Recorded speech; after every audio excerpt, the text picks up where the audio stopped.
ہر قسم کی حمد و ثنا اللہ پاک کے لیے جو رحمان و رحیم ہے، غفور اور ستیر ہے، مالک ارض و سما ہے، اپنی مخلوقات کے ساتھ انتہائی زیادہ رحم شفقت کا سلوک فرمانے والی ذات ہے۔ اللہ رب العزت کی ان گنت درود و سلام اور رحمتیں ہوں ہادی کائنات خاتم النبیین سید البشر سیدنا و مولانا محمد رسول اللہ صلی اللہ علیہ وسلم کی ذات گرامی پر اللہ رب العزت کی بے شمار رحمتیں ہوں جناب محمد رسول اللہ صلی اللہ علیہ وسلم کے خلفاء پر، آپ کے صحابہ پر اور ائمہ دین پر۔ اللہ پاک نے ارشاد فرمایا وَسَارِعُوا إِلَىٰ مَغْفِرَةٍ مِّن رَبِّكُمْ، اور اپنے پروردگار کی مغفرت اور معافی کی طرف جلدی کرو، وَجَنَّةٍ، اور اس جنت کی طرف جلدی کرو، عرضها السماوات والارض، جس کا عرض اور چوڑائی آسمانوں اور زمین کی سی ہے، اعدت للمتقین، اس کو متقیوں کے لیے تیار کر دیا گیا ہے۔ ایسی رحمت دو عالم صلی اللہ علیہ وسلم پر اترنے والی آخری کتاب میں اللہ پاک کا ارشاد ہے وَلِكُلِّ وِجْهَةٌ هُوَ مُوَلِّيهَا، ہر ایک انسان کا ایک قبلہ ہے، توجہ کرنے کی جگہ ہے،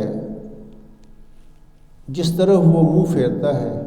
فَاسْتَبِقُوا الْخَيْرَاتِ، چنانچہ تم اچھائیوں کی طرف ایک دوسرے سے آگے بڑھو۔ اَيْنَمَا تَكُونُوا يَأْتِ بِكُمُ اللَّهُ جَمِيعًا، تم جہاں کہیں بھی ہوگے اللہ پاک تم سب کو لے آئے گا۔ ان اللہ علی کل شیء قدیر، یقیناً اللہ پاک ہر چیز پر قادر ہے۔ رحمت دو جہاں، ہادی کائنات، حکیموں کے حکیم، داناؤں کے دانا، محسنوں کے محسن کا ارشاد گرامی ہے 7 چیزوں کے لیے ان کے مخالف 7 چیزوں کے آنے سے پہلے جلدی کر لو، ان سے فائدہ اٹھانے کی کوشش کرو۔ هل تنتظرون فقرا منسیا، کیا اگر تمہیں فقیری نہیں اس وقت سے تم دوچار نہیں ہو تو کیا انتظار کر رہے ہو کہ ایسی محتاجگی آ جائے جو ہر چیز کو تم کو بلا دے اس سے۔ او غنن متغین، کیا تم انتظار کر رہے ہو کہ اس قدر دولت تمہیں مل جائے جو تم کو سرکش بنا دے۔ او مردن مفندن، کیا انتظار کر رہے ہو کہ ایسا مرض تم کو لاحق ہو جائے جو تمہارے جسم کو ہلاک کر دے، خراب کر دے۔ او حرمن مفندہ، یا ایسا بڑھاپا آ جائے جو انسان کو نکارا کر دے۔ او موتن مجہدہ، یا موت آ جائے جلد اچانک۔ اب دجال، یا تمہارا دجال سے واسطہ پڑ جائے، بہت ہی شر والی چیز ہے، غائب جس کا انتظار کیا جا رہا ہے۔ اب الساعہ، یا قیامت کی گھڑی آ جائے، وہ انتہائی زیادہ ہولناک اور انتہائی زیادہ کڑوی گھڑی ہے۔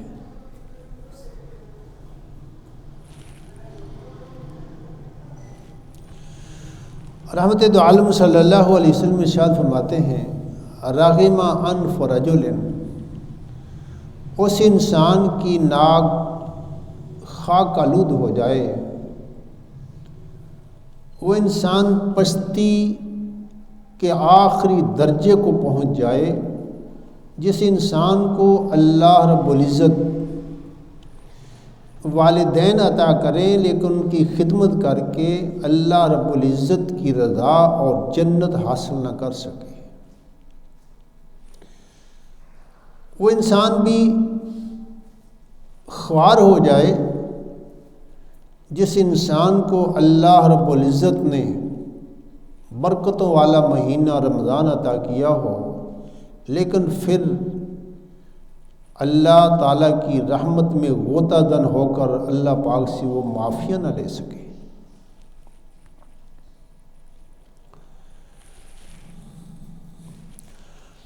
رمضان مبارک سے پہلے ہمیں کیا کرنا چاہیے، کس چیز کی نیت، کیا شعور، کیا احساس، کیا خیالات، کیا تیاری۔ ایک بابرکت مہینہ ہے، رحمتوں کی گھڑیاں آنے والی ہیں،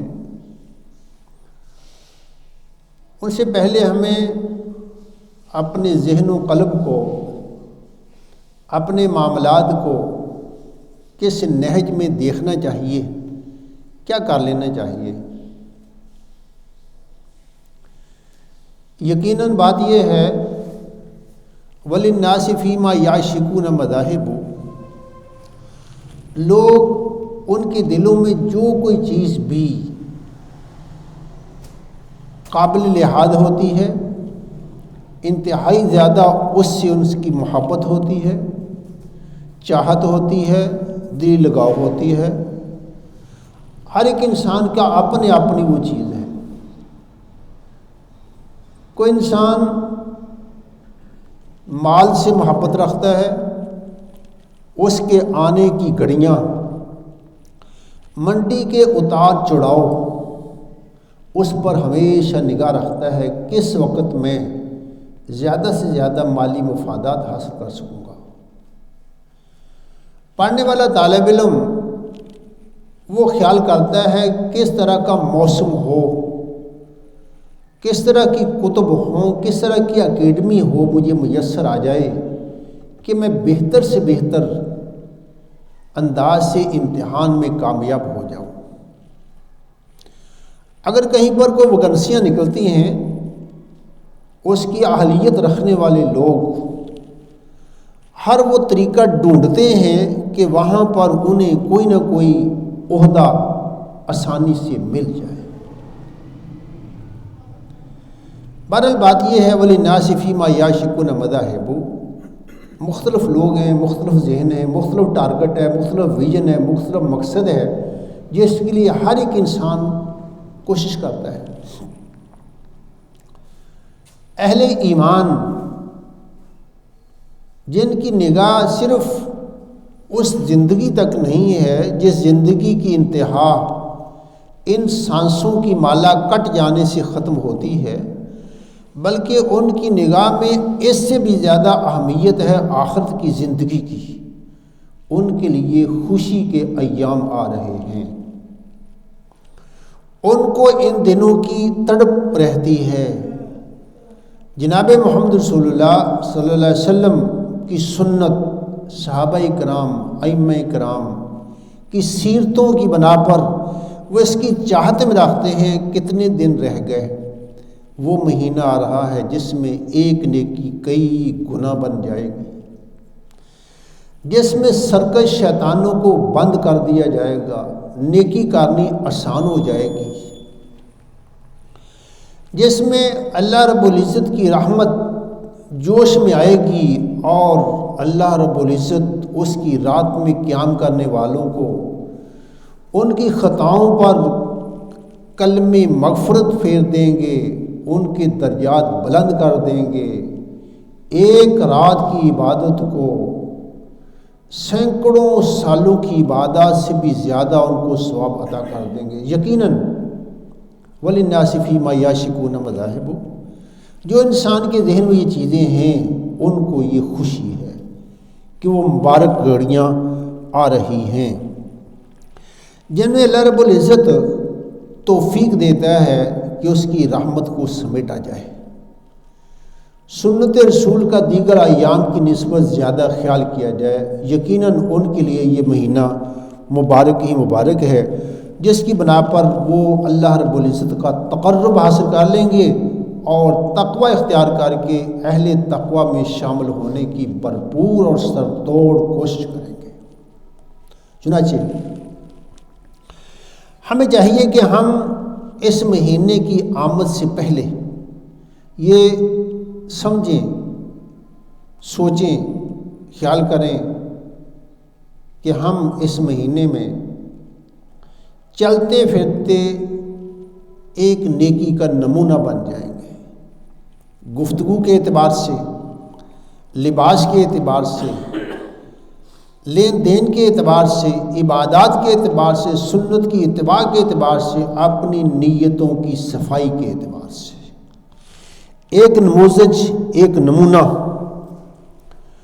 اور پھر ان میں عبادات کے ساتھ ہم مخلوق خدا کی اللہ رب العزت کی طرف انابت، رجوع، اس کے لیے بھی دیگر ایام کی نسبت زیادہ کوشاں رہیں گے، اس لیے کہ حد کائنات نے ارشاد فرمایا ہے وہ انسان یخالط الناس و یصبر علی اذاہم، جو انسان لوگوں کے ساتھ مل جل کر رہتا ہے، ان سے جو مشکلیں ان کو ملتی ہیں اس پر وہ صبر کرتا ہے، اس انسان کی نسبت زیادہ بہتر ہے جو لوگوں کے ساتھ میل جول ہی نہیں رکھتا اور نہ اس کو ان کی طرف سے کوئی مشاکل حاصل ہوتی ہیں جن پر اس کو صبر کی ضرورت پڑے۔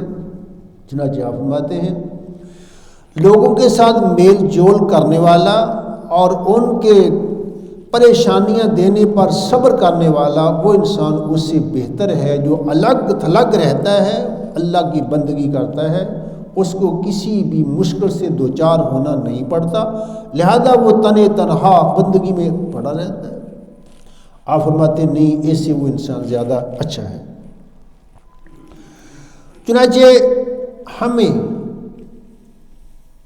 اس سے قبل کہ ہم لوگوں کی پرواہ کریں، یہ پرواہ کرنا میں نے جیسے عرض کیا ہے حدیث رسول کی بنا پر بہت اچھی بات ہے، لیکن اس سے پہلے ایک اور چیز اہم ہے اور وہ ہے اس مہینے میں سب سے زیادہ اپنی ذات پر سرمایہ کرنے کی کوشش کیجیے۔ ایمان، اسلام، اعتقادات، اللہ پاک کی محبت، جناب محمد رسول اللہ صلی اللہ علیہ وسلم کی عقیدت، ادب، احترام، اسلامی تعلیمات، ان میں ذاتی طور پر بصیرت حاصل کرنے کی کوشش کیجیے۔ بصیرت، فہم، یقین، کیونکہ یہ یقین جس وقت انسان کو حاصل ہو جاتا ہے پھر وہ دنیا کے ان تھپیڑوں میں، مشکلات میں، گھاٹیوں میں بڑی آسانی کے ساتھ ان کو عبور کر لیتا ہے۔ لیکن جس وقت خود انسان کے اپنے ایمان اس میں کمی ہو، تذبذب ہو، اضطراب ہو، قلق ہو، غیر یقینی صورتحال ہو، تو پھر اس کا یہی ہوتا ہے نظریہ چلو ادھر جس طرف ہوا چلے، چڑھتے سورج کی پھر انسان پوجا کرتا ہے۔ یہ تبھی ممکن ہے جس وقت انسان خود قوی الایمان ہو، لہذا سب سے پہلے خود پر سرمایہ کاری کیجیے، ایمان، یقین، تدبر، اس کا خود پہاڑ بننے کی کوشش کیجیے، اور پھر یہ خیر جو اللہ پاک نصیب کرتے پھر اس کو بانٹیے۔ پھر یہ خیر بانٹنے سے کم نہیں ہوگی۔ لیکن بات یہ ہے فاقد الشیء لا یعطیہ، جس کے انسان کے پاس خود نہ ہو وہ کسی کو کیا دے گا۔ لہذا یقین کامل خود حاصل کیجیے رمضان میں، اور پھر اس کی جستجو کیجیے کہ یہ روشنی جو اللہ پاک نے نصیب کر دی ہے، پھر سب سے پہلے اس کو اپنے گھر والوں کو بانٹیے، اپنے عزیز و قارب پر بانٹیے، دوستوں تک پھیلائیے، پھر اس کے بعد اس کا دائرہ وسیع سے وسیع کرتے جائیے۔ اب میں عرض کروں گا کہ جناب محمد رسول اللہ صلی اللہ علیہ وسلم رمضان سے پہلے آپ کی کیا صورتحال ہوتی تھی، آپ اس کے لیے کیا کرتے تھے۔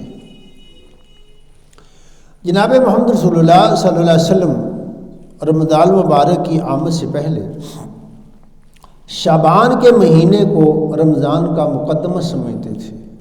چنانچہ سیدہ فرماتی ہیں آپ کسی بھی مہینے میں اس قدر روزے نہیں رکھتے تھے جس قدر روزے شعبان میں رکھتے تھے۔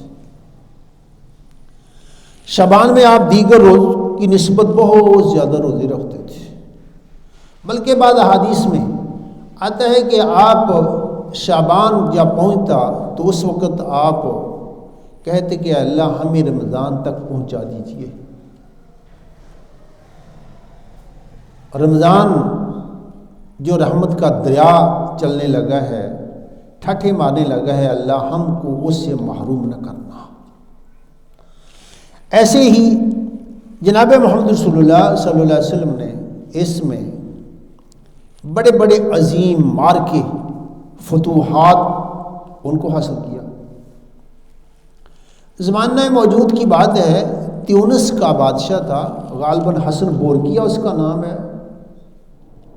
اس نے اپنے مفتیان کو ایک آرڈر جاری کیا کہ آپ یہ میڈیا میں آ کر اعلان کریں اور فتویٰ دیں کہ جو مزدور ہیں اور خصوصی طور پر فوج کے نوجوان وہ رمضان کے روزے نہ رکھیں، اس لیے کہ توانائی میں کمی آئے گی، قوت میں کمی آئے گی، اور تم اپنے فرائض کو نہیں نبھا سکو گے، کیونکہ جسم میں اس کی بنا پر کمی آتی ہے، طاقت کم ہوتی ہے۔ جناب محمد رسول اللہ صلی اللہ علیہ وسلم مکہ مکرمہ میں عمرہ کرنے کے لیے گئے۔ آپ نے اہل مکہ کی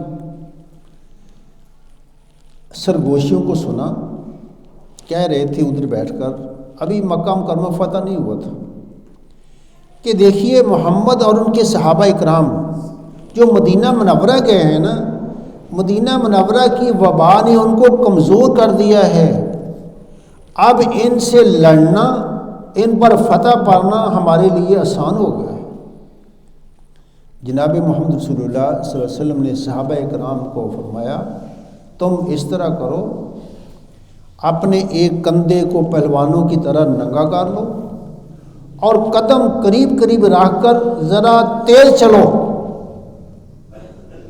تاکہ معلوم ہو کہ ہم کمزور نہیں ہوئے۔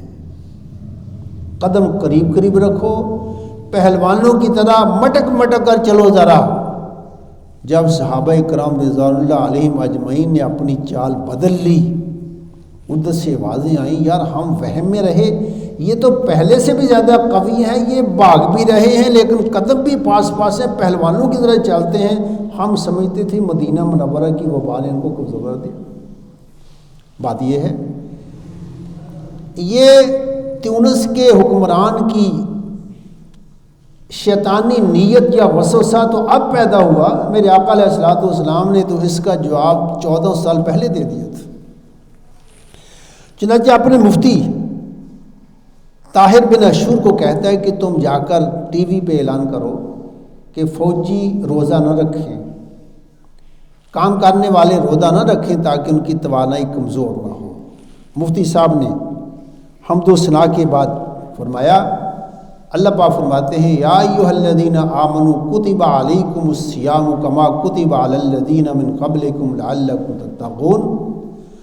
اور پھر فرمانے لگے صدق اللہ، اللہ پاک نے سچ فرمایا ہے اور ہمارا حکمران جھوٹ کہتا ہے۔ اس کے ساتھ ہی انہوں نے اپنا بیان ختم کر دیا۔ اللہ پاک سچ فرماتے ہیں اور ہمارا حکمران جھوٹ کہتا ہے کہ اس کی بنا پر توانائی میں کمی آتی ہے۔ رحمت دو عالم صلی اللہ علیہ وسلم نے جنگ بدر، وعلیکم السلام، اہم ترین مارکہ رمضان میں لڑا۔ فتح مکہ، جسے اللہ پاک نے فرمایا ہے کہ ہم نے آپ کو اذا جاء نصر اللہ والفتح، مکہ مکرمہ، اور پھر عرب کی گرمی، اس کو وہی انسان جان سکتا ہے جس نے وہاں پر روزے رکھے ہوں اور بغیر اے سی کے رکھے ہوں، اور پھر وہ وہاں کے جنگلات میں سے جو کبھی ایک دن بھی چل کر آیا ہو، خشک موسم جس میں تری نہیں ہے، رطوبت نہیں ہے اور فضا میں نمی نہیں ہے، اس کو معلوم ہے کہ عرب کے روزے کس طرح رکھے جاتے ہیں۔ میرا آقا علیہ الصلوۃ والسلام نے بڑے بڑے مارکے رمضان میں لڑے۔ دوسری بات یہ ہے کہ رمضان میں سیدہ فرماتی ہیں ہمارے جہاں کہیں قضائی کے روزے رہ چکے ہوتے، ہم رمضان کے آنے سے پہلے پہلے ان کو مکمل کر لیتے۔ جس آدمی نے سابقہ رمضان کے روزے نہیں رکھے، بیماری کی بنا پر، عذر کی بنا پر، بڑھاپے کی بنا پر، کسی بھی شرعی عذر کی بنا پر، اس کو چاہیے رمضان سے پہلے اپنے روزوں کی قضائی کو مکمل کر لے۔ علماء کا یہ فتویٰ ہے اگر کوئی انسان بغیر عذر کے روزے نہیں رکھ سکا اور رمضان داخل ہو گیا، اب اس کو چاہیے کہ روزوں کی قضائی بھی دے رمضان کے بعد اور فدیہ بھی دے۔ فدیہ کیوں دے گا؟ اس لیے کہ اللہ پاک نے اس کو صحت دی، موقع دیا، اس نے روزہ نہیں رکھا۔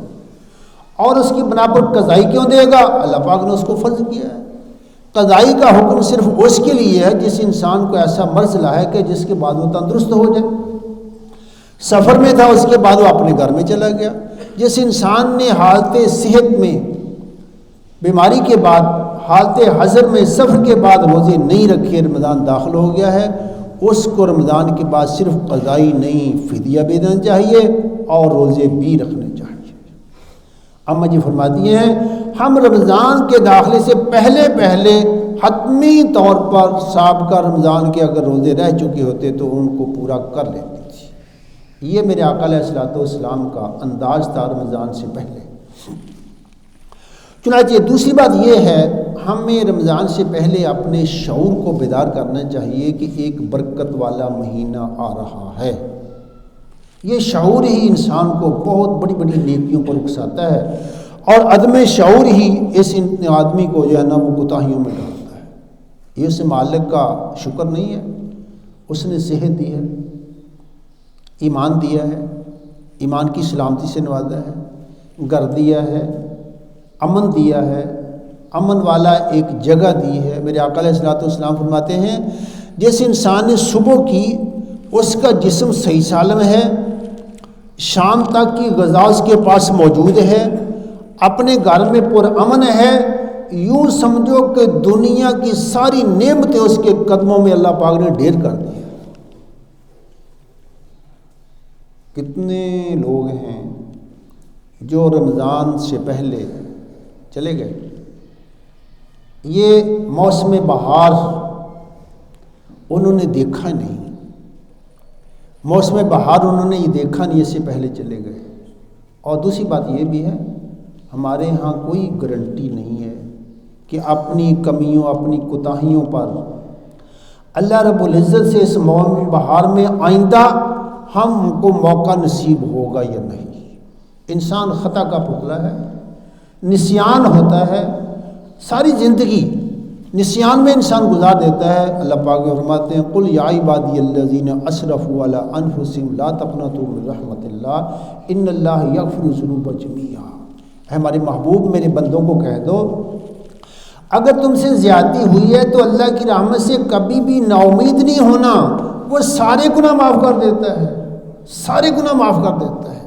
لیکن بات یہ ہے، اللہ پاک فرماتے ہیں جو انسان ہماری طرف ایک بالشت قریب ہوتا ہے، اللہ پاک فرماتے ہیں ہم ایک ہاتھ آگے آ جاتے ہیں، اگر کوئی ہاتھ آ جاتا ہے ہم اس کی جگہ کرم آ جاتے ہیں، جو چل کے آتا ہے اللہ پاک فرماتے ہیں ہم اس کی طرف بھاگ کر آ جاتے ہیں۔ وہ مالک ہے، ہم اس کے غلام ہیں، وہ ہمارا حاکم ہے، ہم اس کے محکوم ہیں۔ ہمیں چاہیے اپنی آنا کو توڑ کر اس کے سامنے سرنڈر ہو جائے، اس کے سامنے انابت اختیار کر لیں، تو اس کی رحمت بے کرا ہے، بے کرا، سب کچھ ہی معاف کر دے، آسمان تک انسان کی غلطیاں کوتاہیاں ہو معاف کر دے۔ اللہ پاک فرماتے ولا ابالی، مجھے پرواہ کوئی نہیں، کوئی پوچھنے والا ہے، یسأل ولا یسأل، وہ پوچھ سکتا ہے، اسی کو پوچھتا ہے، یفعل ما یرید۔ ہمیں چاہیے اپنے شعور کو بیدار کریں، یہ رحمت کا مہینہ آ رہا ہے، استفادہ کی کوشش کریں، استفادہ کرنے کی۔ اور تیسری بات یہ ہے اپنے دلوں کو صاف کریں۔ جمعہ کا روزہ ہے، ہر ایک انسان کوشش کرتا ہے اس کے کپڑے صاف ہوں، جسم صاف ہو، بدبو نہ آئے، خوشبو لگاتا ہے، اچھی بات ہے، سنت ہے، ایسا ہونا چاہیے۔ کپڑے صاف، خصوصی طور پر جمعے کے لیے آپ نے حکم فرمایا، جسم کی بدبو کو دور کرنے کا حکم عطا فرمایا، خوشبو لگانے کا حکم دیا ہے، سنت ہے بالکل۔ لیکن میرے دوستو اس کے ساتھ ایک اور کام کرنا چاہیے۔ اللہ پاک فرماتے ہیں انما المشرکون نجس، اللہ پاک کے ساتھ شرک کرنے والا وہ گندا ہے، نجس ہے، وہ انسان پلیدگی کے ساتھ ملوث ہے جو انسان اللہ پاک کے ساتھ شرک کرتا ہے۔ گویا کہ ایک پلیدگی کا تعلق، نجاست اور بدبو کا تعلق ہمارے جسم اور ہمارے کپڑوں سے ہے، اس کو تو ہم نے دھو لیا ہے، لیکن وہ پلیدگی جو دلوں کو لاحق ہوتی ہے اس کو بھی دھوئیے، اس کو صاف کیجیے۔ جناب محمد رسول اللہ صلی اللہ علیہ وسلم فرمایا کرتے تھے میں صبح کرتا ہوں، شام کرتا ہوں، سونے سے پہلے میں اپنے دل میں مخلوق خدا کے بارے میں کوئی کینہ بغض نہیں رہنے دیتا۔ اور پھر آپ فرماتے ہیں جناب انس کو رضی اللہ تعالیٰ عنہ کو غالب فرمایا وذالک من سنت انس، یہ میرا ہمیشہ کا طریقہ ہے، میں دل میں کسی کے لیے بغض نہیں رکھتا، کینہ نہیں رکھتا، حسد نہیں رکھتا، دشمنی نہیں رکھتا، اور یہ میرا زندگی بھر کا طریقہ ہے، زندگی بھر کا طریقہ ہے۔ اس دل کو صاف کیجیے۔ جناب محمد رسول اللہ صلی اللہ علیہ وسلم فرماتے ہیں ان فی الجسد مضغۃ، اس جسم میں ایک چھوٹا سا ٹکڑا ہے، لو صلحت صلح الجسد کلہ، سارا جسم صاف ہو جاتا ہے، وہ اگر صاف ہو، آپ فرماتے ہیں ولو فسدت فسد الجسد کلہ، اگر وہ خراب ہو جائے تو سارا جسم بھی خراب۔ آپ جتنا بھی دھو لیں، جتنی خوشبوئیں لگا لیں، قرآن پاک کی تعبیر میں نجاست، گندگی، پلیدگی وہاں ہے تو وہ دھونے سے نہیں جاتی۔ آپ فرماتے ہیں الا وہی القلب، وہ دل ہے، اس کو صاف کیجیے۔ اللہ کی محبت ہے جہاں پر، اتنی محبت دنیا کی کسی چیز سے مت کیجیے۔ جو عقیدت، جو مقام، جو درجہ ہادی کائنات جناب محمد رسول اللہ صلی اللہ علیہ وسلم کو ہے، اس کے مطابق دنیا میں کسی اور کا درجہ مت رکھیے۔ پہلی بات ہے لا طاعۃ لمخلوق فی معصیۃ الخالق، جہاں اللہ کی نافرمانی ہونے کا اندیشہ ہو وہاں پر مخلوق کی اطاعت کی ذمہ داری ختم ہو جاتی ہے، اور جہاں میرے آقا علیہ الصلوۃ والسلام کا فرمان آ جائے اس وقت اس کے مقابلے میں دنیا کے کسی بڑے چھوٹے کا کوئی مقام نہیں رہتا۔ سب سے زیادہ انسانوں میں محبت، عقیدت، ادب، احترام، مقام، درجہ اس کا ہے جو ہمارا سب سے زیادہ بڑا محسن ہے، ہماری جانوں سے زیادہ ہمارا خیر خواہ۔ بالمؤمنین رؤوف الرحیم، النبی اولا بالمؤمنین من انفسہم، اللہ پاک فرماتے ہیں ہم نے ایسا پیغمبر دیا ہے تم کو، تم اپنے اس قدر خیر خواہ نہیں ہو جس قدر خیر خواہ تمہارا ہمارا پیغمبر ہے۔ یار محسنوں کا شکریہ ادا نہیں کیا جاتا ہے۔ آپ کامیاب ہو جاتے ہیں، آپ اپنے ٹیچر کو مٹھائی کا ڈبہ دینے جاتے ہیں، ابا جی کو سلام کرتے ہیں، ابا جی مجھے فلاں فلاں نوکری مل گئی، اپنے دوستوں کو بھیجتے ہیں، اپنے ٹیوٹر کو طالب علم جا کر مبارکباد دیتا ہے، ڈبہ دیتا ہے ٹیوٹر کو کہ آپ نے محنت کرائی، میں کامیاب ہو گیا. اور دنیا میں سب سے بڑا محسن، سب سے بڑا عقیدت کے لائق وہ کون ہے؟ جناب محمد رسول اللہ صلی اللہ علیہ وسلم. اس کے مقابلے میں کائنات میں کوئی نہیں. چنانچہ ہمیں اپنے دلوں کو صاف کرنا چاہیے جس طرح کہ ہم اپنے جسم کو صاف کرتے ہیں، تاکہ اس میں اللہ کی محبت آ سکے، تاکہ اس میں محمد رسول اللہ صلی اللہ علیہ وسلم کی محبت آ سکے، تاکہ اس میں جو آپ کے محبوب تھے، آپ کی محبت ہی نہیں، جس قدر کوئی آپ کو زیادہ محبوب تھا اسی قدر اس کی وہی عقیدت بھی ہمیں اپنے دلوں میں پیدا کرنا چاہیے. جو عقیدت عام انسانوں کی ہے وہ عقیدت صحابہ کی نہیں رکھنی چاہیے. جو عقیدت عام صحابہ کی ہے وہ اہل بیت کی نہیں رکھنی چاہیے. جو اہل بیت کی ہے وہ محمد رسول اللہ کی نہیں رکھنی چاہیے. سب سے زیادہ عقیدت جناب محمد رسول اللہ، اس کے بعد درجہ بدرجہ. امام احمد بن حنبل کا میں آپ کو واقعہ بتاتا ہوں. امام احمد بن حنبل بڑے عظیم آدمی تھے. ایک موقع پہ آیا، امتحان میں پڑھ گئے یہ قرآن پاک اللہ کی کلام ہے یا مخلوق. کچھ اہل بدعت نے حکمرانوں کو اس پر اکسایا کہ یہ اللہ کی مخلوق ہے، کلام نہیں. فرمانے لگے ایتونی بکتاب اللہ و بسنت رسول اللہ، مجھے کوئی اللہ پاک کی کتاب کی ایک آیت دے دو یا سنت رسول ایک دے دو، آپ کا فرمان میں بھی کہوں مخلوق ہے، وگرنہ میں تو کہتا ہوں اللہ کی کلام ہے، اللہ کی کلام ہے. بہرحال عرصہ دراز تک جیل میں رکھا گیا. انتہائی زیادہ ڈاکو اور چور سے اور قاتل سے بھی زیادہ ان کو وہاں پر سزائیں ملی. بالآخر جیل سے نکال دیا گیا. دعا کر رہے ہیں اس حکمران کے لیے جس نے یہ سارا امتحان میں ڈالا اور سزائیں دی. بیٹے نے پوچھا ابا جی لوگ تو ظالم کو بد دعائیں دیتے ہیں، آپ حکمران کو دعا دے رہے ہیں. عرض کی بیٹا حکمران کا تعلق جناب عباس رضی اللہ تعالیٰ عنہ کی اولاد سے ہے، اور جناب عباس میرے آقا علیہ الصلوۃ والسلام کے چاچا جان ہیں. قیامت کے دن میرا مقدمہ اللہ کے حضور جائے گا. اللہ کی کتاب کے لیے میں نے سب کچھ برداشت کیا نا، میرا مقدمہ قیامت کے دن وہاں لگا ہو اور ایک طرف مدعا علیہ جس کے خلاف مقدمہ ہے وہ جناب عباس کی اولاد ہو تو مجھے شرم نہیں آئے گی. لہذا میں تم کو گواہ کرتا ہوں مجھ پر جو بھی ظلم ہوا میں نے وہ معاف کیا. لہذا اپنے دلوں میں اللہ کی محبت، اس کے پیغمبر کی محبت، اہل بیت کی محبت، صحابہ کرام کی محبت، ائمہ کی محبت، اولیاء کی محبت، یہ دل میں جو مقام اس کا ہے عام انسانوں کا وہ نہیں ہونا چاہیے. ایسی ہی چوتھی چیز یہ ہے مسائل جن کا تعلق روزے کے ساتھ ہے ان پہ توجہ دیجیے تاکہ وہ ہمیں فائدہ حاصل ہو سکے جو رمضان سے ہے. بہت ساری دنیا ایسی ہے 3 لاکھ روپیہ جمع کراتے ہیں عمرے کے لیے، 12 لاکھ روپیہ جمع کراتے ہیں حج کے لیے، لیکن اگر پوچھا جائے کہ طواف کے دوران جو دعائیں کرنی ہیں آتی ہیں، صفا مروہ پہ جو جناب محمد رسول اللہ صلی اللہ علیہ وسلم نے دعائیں کی تھیں آتی ہیں آپ کو، عرفات میں کیا کیا جا کر مانگیں گے آپ، مینا میں آپ کی سنت رسول کیا تھی، میرے آقا علیہ الصلوۃ والسلام نے کس طرح حج اور عمرے کیے، کیا کیا وہاں پر اپنے مالک سے مانگا، کچھ بھی علم نہیں. بھائی تم سیر کے لیے جا رہے ہو، سیاحت کے لیے جا رہے ہو، تم نے ویزا حج اور عمرے کا لگایا ہے جس پہ گورنمنٹ عام وزٹ کے ویزے سے اس میں پیسے لیتی ہے تم سے. ویسے یہ عجیب مسئلہ ہے ہمارے ہاں، کافر ملکوں سے جب عمرے اور حج کے لیے جائیں تو خرچے میں کوئی بھی ٹیکس نہیں دیے جاتے بلکہ ریلیف ملتی ہے. ہماری یہ گورنمنٹ ایسی ہے کہ وہاں پر زیادہ آپ ویزا لگا لیں عمرے کے پیسے اس سے کم لگے گا، آپ انہی دنوں پر وزٹ کے ویزے میں چلے جائیں تو بہت زیادہ کم ہوگا. بارہ یہ گورنمنٹ کا مسئلہ ہے. مطلب یہ ہے کہ رمضان سے پہلے وہ کام وہ دعائیں بھی سیکھنی چاہیے جن سے ہمیں سے حت المقدور حت الوسع فوائد حاصل کر سکیں.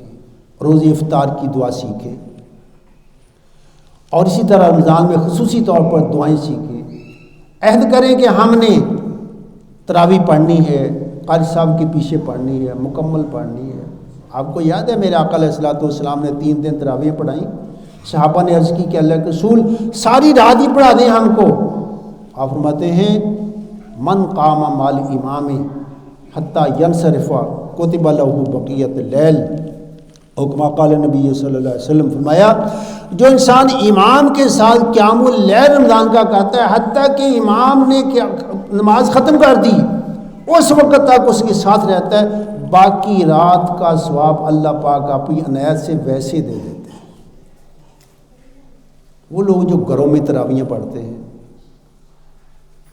وہ لوگ جو امام کی قرات کو لمبا سمجھتے ہیں، نہیں، اس لیے ہے قرآن پاک پر ہمیں تدبر کی عادت نہیں ہے، غور کی عادت نہیں ہے، اس کے معنی نہیں آتے ہیں۔ چنانچہ رمضان مبارک میں چاہیے ہمیں کہ قرآن پاک کا کچھ حصہ ترجمے کے ساتھ پڑھنے کا عہد کر لیں، کچھ حصہ۔ یہ اس باغ کی طرح ہے جس میں متنوع پھول ہوں۔ ہمارے یہاں جو نصابی کتابیں، آپ نے بھی نصابی کتابیں پڑھی ہیں، ریاضی میں ریاضی کے مسائل ہیں، معاشرتی علوم میں معاشرتی علوم ہے، کیمیا میں کیمیا ہے، بیالوجی میں بیالوجی ہے، انگریزی میں انگریزی ہے، جہاں جہاں کو مضمون ہے ویسی کتاب ہوتی ہے، لیکن یہ کتاب کوئی عام علمی کتاب نہیں ہے، یہ اخلاق سنوارنے والی کتاب ہے۔ ایسی ہے جس طرح ایک باغ میں ہر جگہ پر متنوع پھول لگے ہوں، آپ باغ کے جس کنارے میں بھی چلے جائیں وہاں آپ کو قسم قسم کے پھول مل جائیں گے، الگ الگ کیاریوں میں پھول نہیں ملیں گے۔ اس کا ایک پارہ آپ ترجمے کے ساتھ پڑھ لیں رمضان میں، آپ کو عقیدہ بھی مل جائے گا، محبت رسول کا درس بھی مل جائے گا، صحابہ کرام سے عقیدت رکھنے کا درس بھی مل جائے گا، نماز روزے اور حج زکوٰۃ کے احکام بھی مل جائیں گے، اور آپ کو سنوارنے کی وہاں تعلیم بھی آپ کو مل جائے۔ کم از کم ایک پارے کا عہد کیجئے اس رمضان میں نے ترجمے سے پڑھنا ہے، وہ مشکل ہے۔ اللہ پاک فرماتے ہیں افلا یتدبرون القرآن، کیا قرآن پاک پر تدبر نہیں کرتے ہیں، یا تالے لگے ہوئے اس پر؟ یہ تالا کھل سکتا ہے وہ تالا، یہ گندگی دل کی نکل سکتی ہے۔ آپ فرمایا کرتے تھے ہر لوہے کو زنگ لگ جاتا ہے، جب زنگ لگ جاتا ہے لوہا کام کا نہیں رہتا، دلوں کو بھی زنگ لگ جاتا ہے۔ آپ فرماتے ہیں اس کے زنگ کو اتارنے کے لیے اللہ کی کتاب ہے، یہ دلوں کے زنگ کو اتارتی ہے۔ عہد کیجئے ہم نے اس رمضان میں کم از کم ایک پارہ ترجمے کے ساتھ پڑھ لینا ہے، اور یہ کوئی مشکل چیز نہیں ہے۔ اور باقی آخری چیز، جناب علی رضی اللہ تعالیٰ عنہ کو آپ نے فرمایا تھا اللہ کی قسم علی تمہارے کہنے کی بنا پر ایک انسان ہدایت اختیار کر لے، دنیا کے بہتر سے بہتر مال سے تمہارے لیے بہتر ہے۔ اور آپ جانتے ہیں سیدنا علی رضی اللہ تعالیٰ عنہ کا کیا تعلق ہے آپ کے ساتھ۔ آپ نے ان کو ہجرت کے موقع پر جس وقت مدینہ منورہ میں آئے بھائی بھی قرار دیا، یہ آپ کے داماد بھی ہیں، یہ جناب حسنین کے والد گرامی بھی ہیں، یہ سیدہ فاطمہ کے خاوند بھی ہیں، میرے آقا علیہ الصلوۃ والسلام کے گھر میں بچپن سے لے کر پلنے والے بھی ہیں۔ بڑی بڑی عنایات ہیں جو جناب محمد رسول اللہ صلی اللہ علیہ وسلم کی سیدنا علی پر تھی، یعنی انتہائی زیادہ تعلق ہے۔ ان کو فرماتے ہیں علی تیری وجہ سے ایک انسان کو ہدایت مل جائے، دنیا کے بہتر سے بہتر سرمایہ سے تیرے لیے وہ سرمایہ اچھا ہے۔ دیکھیے لوگوں کے اس مہینے میں دل نرم ہوتے ہیں، اور پھر ہر ایک انسان کا اپنا اپنا ایک مائنڈ ہے۔ ایک انسان کو آپ تبلیغ کرتے ہیں راہ راست پر آ سکتا ہے، اور انہا ساور سا یہ گھڑیاں ہوتی ہیں۔ جناب محمد رسول اللہ صلی اللہ علیہ وسلم کے پاس ایک آدمی آیا، لوگوں نے کہا یہ دیوانہ ہے، یہ پاگل ہے، اس پر جادو ہے اور یہ جادوگر بھی ہے، تو کیا میں آپ کا علاج کروں؟ اور میں ٹھیک ہو جاؤں، پہلے میں کوئی بات کر لوں بعد میں تم چلو جادوگر۔ آپ نے خطبہ پڑھنا شروع کیا، ان الحمد للہ نحمدہ ونستعینہ ونستغفرہ ونؤمن بہ ونتوکل علیہ ونعوذ باللہ من شرور انفسنا ومن سیئات اعمالنا من یہدہ اللہ فلا مضل لہ ومن یضلل فلا ہادی لہ۔ مکمل خطبہ عربی تھا، جہاں دیدہ انسان تھا، کہنے لگا عائد علیہ، ایک مرتبہ دوبارہ پڑھیے۔ آپ نے دوبارہ پڑھ دیا، کہا فصاحت اور بلاغت کی انتہا ہے اس کلام میں۔ لوگ کہتے ہیں تم دیوانے ہو، لوگ کہتے ہیں تم مجنون ہو، لوگ کہتے ہیں عائد علیہ، ایک مرتبہ پڑھ دیجیے۔ آپ نے پھر پڑھنا ہے، کہتا ابسط یا محمد، محمد اپنا ہاتھ آگے کیجیے، وہاں ان کی عادت تھی کہ کسی آدمی کی ہاں میں ہاں ملانے کے لیے ہاتھ پہ ہاتھ رکھتے تھے، ہاتھ آگے کرو اور جو تمہارا نظریہ جو تمہارا عقیدہ ہے میں وہ تسلیم کرتا ہوں۔ کچھ لوگ ایسے بھی ہوتے ہیں، سیکنڈوں میں اللہ پاک ہدایت دے دیتے ہیں۔ جناب عمر رضی اللہ تعالیٰ عنہ گھر سے نکلے تھے میرے آقا علیہ الصلوۃ والسلام کے خلاف، رستے میں اپنے بہنوئی کی پٹائی کی، اپنی بہن کو بھی مارا، تھک گئے، آخر طٰہٰ ما انزلنا علیک القرآن لتشقیٰ، بہنوئی نے یا بہن نے سورہ طٰہٰ تھوڑی سی پڑھی، اثر ہو گیا، نکلے کس کے لیے تھے اور بن کیا گئے، منٹوں کی بات تھی، منٹوں کی، اللہ پاک نے ہدایت دے دی۔ جناب یوسف جیل میں پڑے ہیں، لوگوں نے تعبیر کے لیے پوچھا، کہا ٹھیک ہے آپ کو میں تعبیر بتاؤں گا، لیکن یا صاحب یہ سجن، میرے جیل کے ساتھی ہو، تم بھی جیل میں میں بھی جیل میں، کیا مختلف الہ بنا لینے، رب کرا دینا، یا ایک ہی اللہ سارے کام کر دے وہ اچھا ہے؟ تبلیغ شروع کر دی، اللہ پاک نے ہدایت دے دی۔ دیکھیے لوگوں کے مائنڈ، لوگوں کے ذہن اس ماہ میں خصوصی طور پر اللہ کی طرف انابت کرتے ہیں، رجوع کرتے ہیں۔ اپنے خود بھی ایمان اور عقیدے کو مضبوط کیجئے، سیرت طیبہ پڑھیے، قرآن پاک تدبر سے پڑھیے، احادیث کا مطالعہ کیجئے، اور اس کے ساتھ ساتھ جو روشنی اللہ پاک آپ کو نصیب کرے اس کو بھی آگے پھیلانے کی کوشش کیجئے۔ وآخر دعوانا الحمدللہ رب العالمین۔